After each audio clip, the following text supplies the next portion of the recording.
Hello guys मु आपन को आज शेयर करने को चाहूँगी पारादीप एक अकुआ कहानी। पारादीप बंदर किपरि आउ केमिति सृष्टि होता यही विषय में आपन को एक शॉर्ट वीडियो माध्यम जनइबा को चाहूँगी। आमर विगत मुख्यमंत्री श्रीजुक्त विजु पट्टनायक द्वारा पारादीप बंदर उद्घाटित होता, जहाँकि विजु पट्टनायक आमर पूर्वतन प्रधानमंत्री जवाहरलाल नेहरू द्वारा आरंभ करते। विजु पट्टनायक आशा था पारादीप को एक बंदर में रूपांतरित करेंगे, तेणु से बहुत प्रकार चेष्टा करने फल यह सफल हो पार ना, तेणु से एक उपाय करते। पारादीप से एक घन जंगल आकार रे थिला एरियाटा।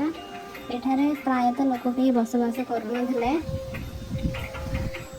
ସେଥିପାଇଁ ବିଜୁ ପଟ୍ଟନାୟକ ଏକ ଉପାୟ କଲେ। କିଛି ଲୋକଙ୍କ ଦ୍ୱାରା ଜଙ୍ଗଲ ସାରା ଲଣ୍ଠନ ଢଙ୍ଗେଇ ଦିଆଗଲା। ତ ବିଜୁ ପଟ୍ଟନାୟକ ଯାଇ ପ୍ରଧାନମନ୍ତ୍ରୀଙ୍କ ସହ କଥା ହେଲେ ଯେ ଏଠାରେ ବହୁତ ଲୋକ ବସବାସ କରୁଛନ୍ତି, ଆଉ ଏଠାରେ ଲୋକଙ୍କ ପାଇଁ ଉନ୍ନତିକରଣ ପାଇଁ ଏକ बंदर आकार में पारादीप को गढ़ा जाऊ। तो विजु पट्टनायक प्रधानमंत्री को आणिक आसिले राति हेलिकप्टर मध्यम जितेबाला हेलिकप्टर मध्यम जवाहरलाल नेहरू आसिले, सी देखती जंगल सारा लाइट जलुची। सी आश्चर्य होगले। आपर शुभारंभ आमर है पारादीप बंदर। नेहरू हाथ में बंदर शुभ दिगला, तापर गढ़ी उठिला आमर पारादीप बंदर।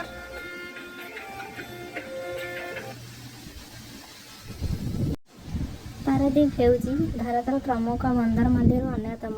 ओडिशार तत्कालीन मुख्यमंत्री विलंब विजु पट्टनायक पारादीप बंदर प्रतिष्ठाता पिता। यह हूँ ओडिशा राज्यर एकमात्र प्रमुख बंदर, जहाँकि कोलकाता 210 नेटिकल माइल एवं बंगोपसागर पूर्व उपकूल में विशाखापट्टनम ठारू 260 न्यूटेल माइल अवस्थित। भारत तत्कालीन प्रधानमंत्री विलंबित जवाहरलाल नेहरू महानदी एवं बंगोपसागर निकट में 3 जनवरी 1962 बंदर मूलदुआ पकड़ते। यहीपरि आमर पारादीप बंदर गढ़ी उठेगा। आपन को जदि ये शॉर्ट वीडियो पसंद आसी तो वीडियो को एक लाइक करेंगे और चैनल को सब्सक्राइब करेंगे।